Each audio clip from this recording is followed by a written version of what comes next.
Is in reality Lamont Cranston, wealthy young man about town. As the Shadow, Cranston is gifted with hypnotic power to cloud men's minds so that they cannot see him. Cranston's friend and companion, the lovely Margot Lane, is the only person who knows to whom the voice of the invisible Shadow belongs. Today's story, The Voice of Death.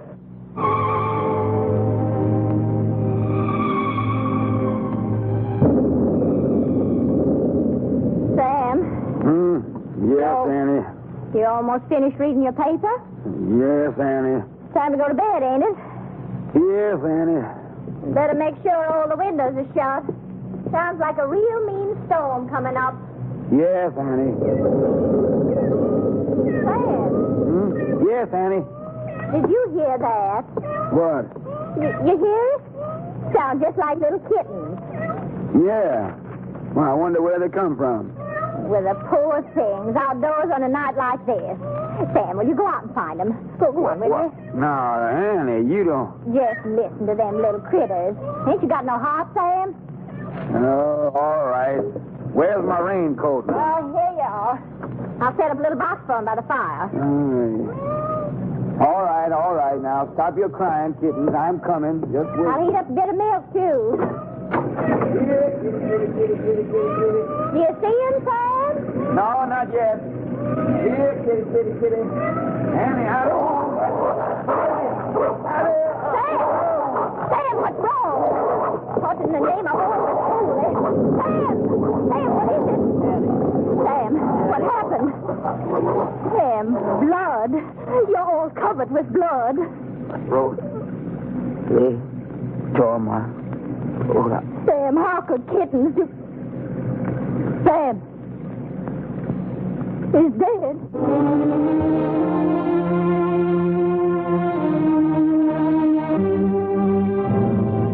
Well, I must say, Lamont, that we picked a fine day to go visiting. You want no secret, Margot? I'm your man. This whole thing is just an effect. Huh? A fact, eh? People always look for a mysterious atmosphere in the Louisiana bayou, so Mother Nature very obligingly provides for them. Oh, I see. Well, I must say that sunshine wouldn't make a great deal of difference. I don't see how it could ever penetrate those moss-laden trees. Much further to go, Lamont? I don't think so. Arthur told me the house was exactly 5 miles from that last bridge. Why in the world would anyone want to live way off like this? Well, the house has been in Arthur Whittington's family for many, many years, and Arthur, being a rather peculiar chap, I don't suppose it bothers him in the least. No. Forgive me for appearing dull, but I don't get it. Well, Margot, it's a long story. It began in college when we took a medical course together. I guess I was the only person in the whole school who really understood him. And why was that? Well, Arthur was a brilliant student, but he was also a highly sensitive lad. Always imagining that people were making fun of him, laughing at him behind his back. Was there any reason for that? Well, yes, there was. It was his voice. He had the harshest sounding voice I'd ever heard. It cracked, it rasped, it did everything that a voice shouldn't do. Really? In fact, it was his voice that made him leave medical school. I don't follow you, Lamont. Well, it all happened one day in class. Arthur had prepared a paper, an excellent paper that he had to read aloud to the student body. Gentlemen, please. You may proceed, Mr. Whittington. Mr. Whittington, where are you going? Wait, why are you leaving the classroom? Well, he threw down his paper and walked right out of the room.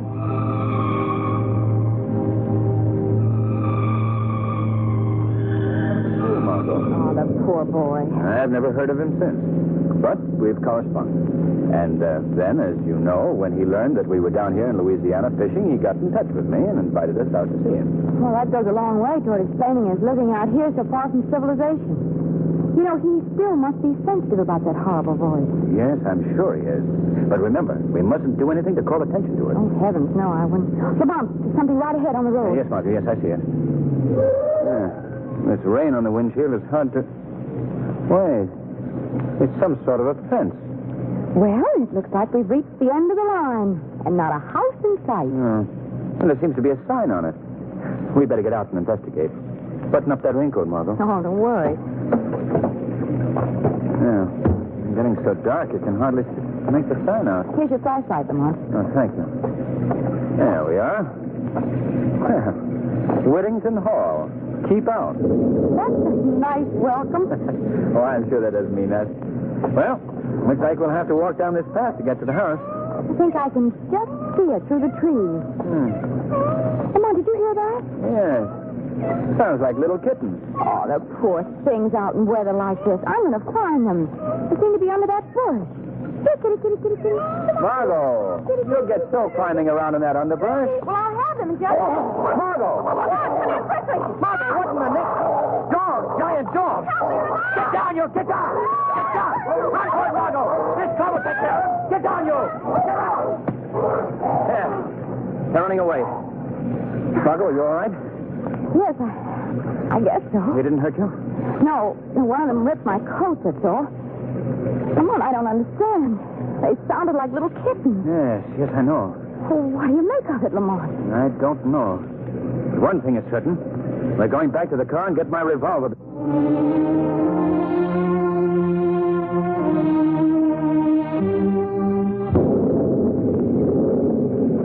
Lamont, I've never seen such an eerie-looking house in my life. The broken shutters and the crumbled stairs and those unpainted walls. Don't tell me that this is the Whittington mansion. I guess it is, Margot. I wish we were back in New Orleans. Well, if you'd rather we... Oh, no, we've come this far. Go ahead and knock at the door. I promise you, if a ghost answers, I won't be surprised. No. Frankly, nor will I. You going to tell Mr. Whittington about the dogs? Of course. Why not? Well, it may sound a bit strange in the telling. Dogs that sound like little kittens. Well, he may know who's... What do you want? Oh, good evening. We'd like to see Mr. Whittington, please. What is it about? He's expecting us. There are no guests expected here tonight. Well, if you'll say that Miss Lane and Mr. Cranston are I here... tell you that Mr. Whittington is not seeing anyone tonight. Jasper, what is it? People here, Mr. Arthur. Oh, Arthur, it's Lamont Cranston. Lamont, come in. Come in. Jasper, you old fool. I told you we were expecting Mr. Cranston. Sorry, Mr. Arthur. Come in, sir, please. Well, Lamont, I'm glad you were able to come. It's good seeing you again. Well, thank you, Arthur. I'd like you to meet a friend of mine, Miss Lane. This is Arthur Whittington, Margot. How do you do, How do you do, Mr. Whittington? Well, come, take off those wet coats. Yes, we're more or less swimming in these. Jasper, show Miss Lane and Mr. Cranston into the living room. There's a fire there, Lamont. You can dry off. All the comforts of home. Yes. Now, if you'll excuse me for a moment, I'll go and arrange for dinner. Oh, yes, of course. You will come this way, please. Thank you. Lamont, this place is just as scary inside as it was outdoors. Yes, I see what you mean. Those musty walls and that worn furniture. And candles and old-fashioned lamps. Gee, I don't understand how anyone can live here. There's something else that's more difficult to understand, Margot. What do you mean? That man that greeted us was Arthur Whittington. But it was not Whittington's voice. No, Lamont. I saved this wine for special occasions. Very special occasions. Well, we're flattered. I suppose my mode of living is a bit mystifying to you, Miss Lane. Mystifying? Well, my staying here in the wilderness, in a house that's almost in ruins, living alone with just a servant. Well, I think it might have its advantages, too. Well, I'm glad to hear you say that. Some people might not understand. I must say, though, Arthur, for a man who's roughing it, you set a highly civilized table. Well, I'm like a Britisher in the tropics, I guess. I still like to maintain that. Master Arthur. What is it, Jasper? Why are you interrupting my meal? Master, they are loose again. What? I told you to keep that door locked. I know, but they got out. You fool. They must be someplace near. I keep hearing them. Excuse me, please, Miss Lane. Lamont, I'll be right back. Come along, Jasper. Yes. Oh, don't mind us. Lamont, you know they're worse people. What's all this about? I'm not sure, Margot. But it could be those savage dogs. Lamont, do you think they belong to Mr. Whittington? Perhaps.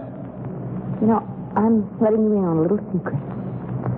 I wish we could leave here. Well, why, Margot? Well, the way Arthur Whittington acts, the way he talks, the way he looks at you. I don't know, it just sends shivers up my back. But we can't leave now. Not until this storm is over, at any rate. Oh, I certainly wish that we'd never... Lamont, do you hear that? Yes. That same sound. They're near the house this time. Why should he have such beasts around here? And how did they get the voice of a cat? That's something we'll find out when Arthur returns. I'll just go... What was that? It was a human voice. It sounded like it came from someplace here in the house. Yes. Oh, I don't like this place, Lamont. When he comes back, I think you should ask for an explanation. I think we should know about those dogs and that moaning, too. Yes, when Arthur returns... I have returned, Lamont. I didn't hear you come in. What was that about my returning, Lamont?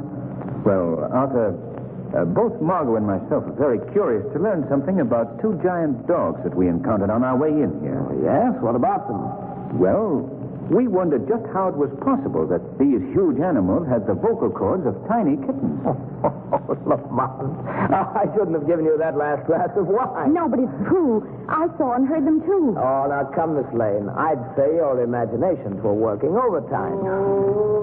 Who is that, Arthur? What? Well, what are you talking about? They're here? That voice. Someone in this house. Arthur, we've got to... Yes, I know. Now that you've heard him, I'll have to explain his presence. Well, who is it? Why did he cry out like that? Miss Lane, that was a cousin of mine, Frank Harper. He's in one of the rooms off this corridor. He's locked in that room because he's not right mentally. Oh. I'm sorry you had to learn about this. Family skeletons are never very pleasant topics. Harper. Yes, you see, my dear cousin Harper. I've gotten free of my shell at last. Oh. And now... Do you hear me? No, I won't. Help me, you two. Help me. He can't keep me here like this. Look, fool, get back to your room. No, let me go. Take it easy, Arthur. I must handle this my own way. Don't let him send me back. Help me. Shut up, you fool. Come in here with me. No. Lamont. Oh, Lamont, that was horrible. Yes, and it was also very revealing. What do you mean? The voice of that man Harper is the same one that used to belong to Arthur Whittington.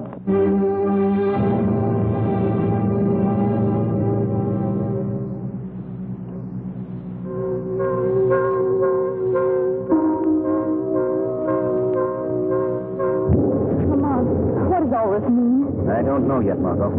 Some way, somehow, that poor creature that rushed in here has been given Whittington's voice. Listen, the animals again. Yes. They're part of this thing, too. This mix-up of voices. Oh, Lamont, I wish we could leave here right now. We can't go now, Margot. Not until we learn what's behind all this. Oh, Lamont, what's happening up there? Sounds as if Harper's being beaten. Come on, Margot. We're going to that room. What are you going to do? I want to talk to that boy. Quietly, Margot.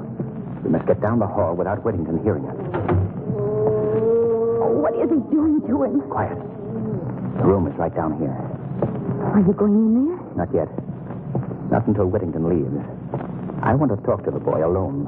Oh, perhaps I'd better wait in the living room. Well, If Whittington wants to know where you are, I can tell him that you've gone out to the car for something. very well, Margot. But please, Lamont, please don't be long. I won't. The answer to this mystery will be found very quickly by the shadow.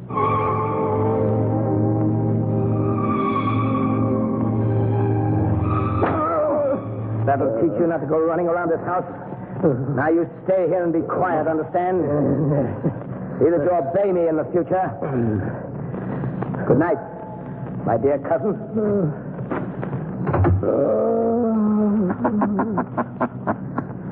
Harper. What was that? I've come here to help you, Mr. Harper. Hearing things. I'm hearing things again. No, you're not. Who speaks to me? I am called the Shadow. I see no one. I'm standing right here beside you. But you can't see me because I've used my hypnotic power to cloud your vision. I don't understand. Listen to me, Harper. I'm here to help you get out. But first, I must learn something from you. You'll help me? Yes. But tell me, why are you here? Why has your cousin kept you locked in this room? He's jealous of me. He always has been. How did he get you into this house? I came to visit. Just like that couple I saw in the dining room tonight. But I never got out. They never will either. Why do you say that? He will use them just as he used me. For his devilish work. Why was your cousin jealous of you? My voice. Yes? What about your voice? I used to have the voice that Arthur has now. I knew it. I knew it. What did he do? How did he accomplish this transference? Came to my house one night. Had dinner. Then I felt drowsy. I'd been drugged. Yes, then what happened? Well, when I came to, I was in his laboratory. He has a laboratory here in the house? Yes. I was strapped to a table. I fought to get loose, but it wasn't any use. Then he clamped an ether cone on my face. I passed out. And when you came to? When I came to, it must have been days later. I had his voice, this horrible voice of his, and he had mine. And you've been kept prisoner here ever since? Yes, always in this cell. In this same cell. Even the dogs get out, those savage dogs that he gave the voices of little kittens. Oh, I see. That accounts for the dog. Well, I promise you this, Mr. Harper. You shall be free to leave this cell of yours after tonight.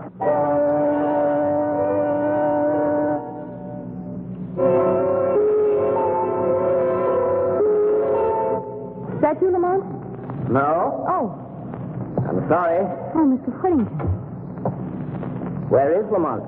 Well, he went out to the car for something. He should be right back. I see.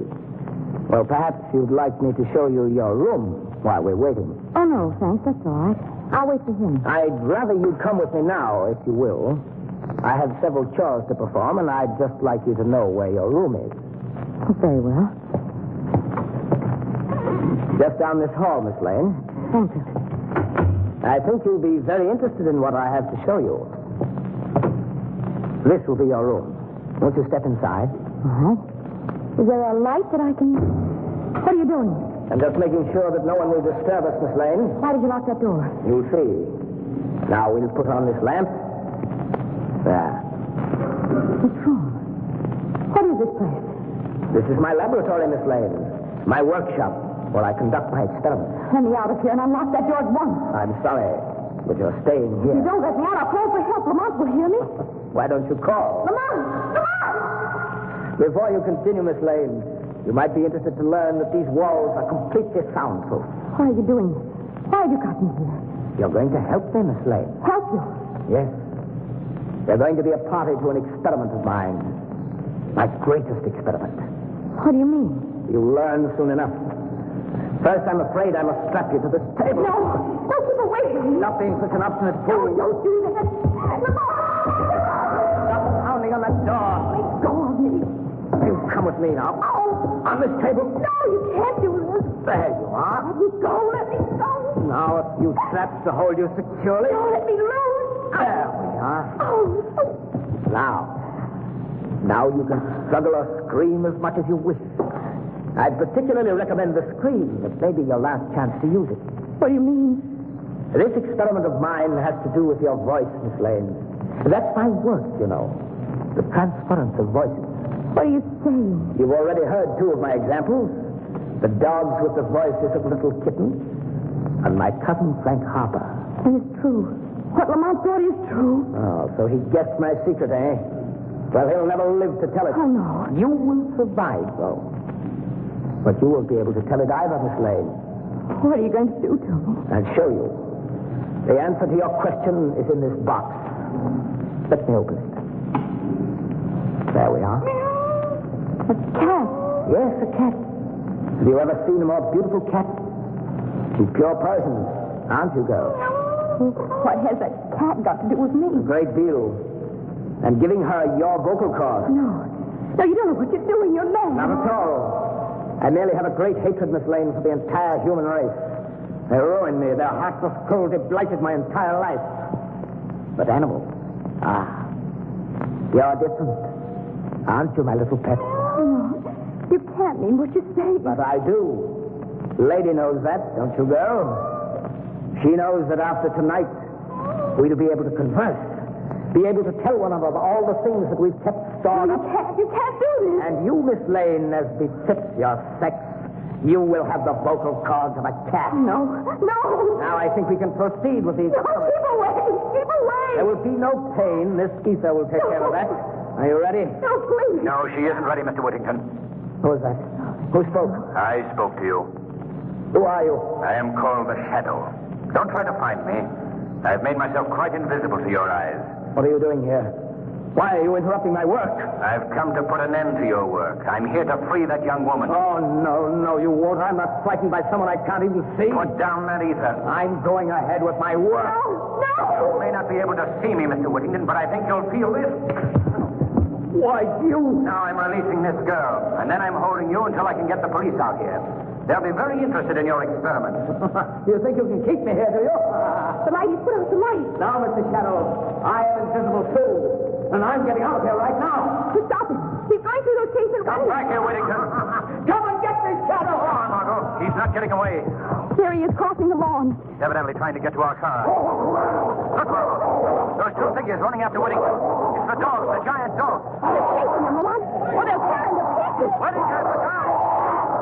Oh, Lamont, they can do something for him. I'm concerned with doing something for you, Margot. They're heading for you. Quick, back to the house. Oh, they're coming at us, Lamont. I'll never see him. All right, you stand still, Margot. Don't move. I'll take care of them.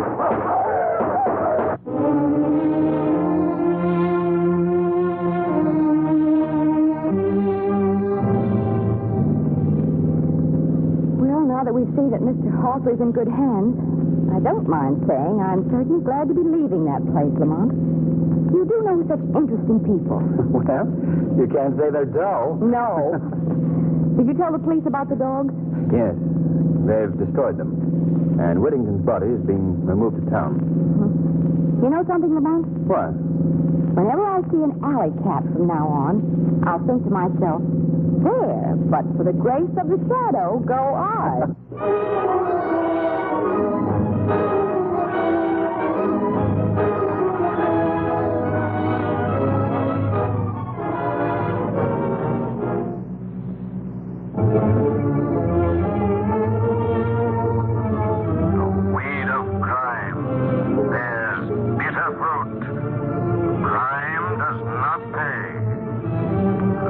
Shadow knows.